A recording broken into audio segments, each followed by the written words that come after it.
నారద మహర్షి ధర్మరాజుతో ఇలా చెప్తున్నాడు.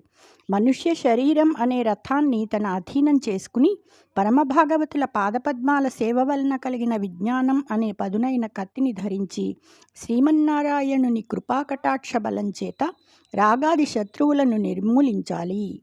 ఓంకారం అనే బిల్లునందు శుద్ధ జీవుడు అనే బాణాన్ని సంధించి బ్రహ్మ అనే గురిని కొట్టాలి. అలా కొట్టిన అహంకారం అనే రథికుడు తన రథికత్వాన్ని వదులుకొని ఆత్మానందంలో మునిగిపోవాలి. ఇటువంటి విశేషం కనుక జరగకపోతే బహిర్ముఖులైన ఇంద్రియాలు అనే గుర్రాలు, బుద్ధి అనే సారథితో పాటుగా అహంకారం అనే రథికుని ప్రమత్తతను గ్రహించి ప్రవృత్తి మార్గంలోకి తీసుకుని వెళ్ళి విషయాలనే శత్రువుల మధ్య పడవేస్తాయి.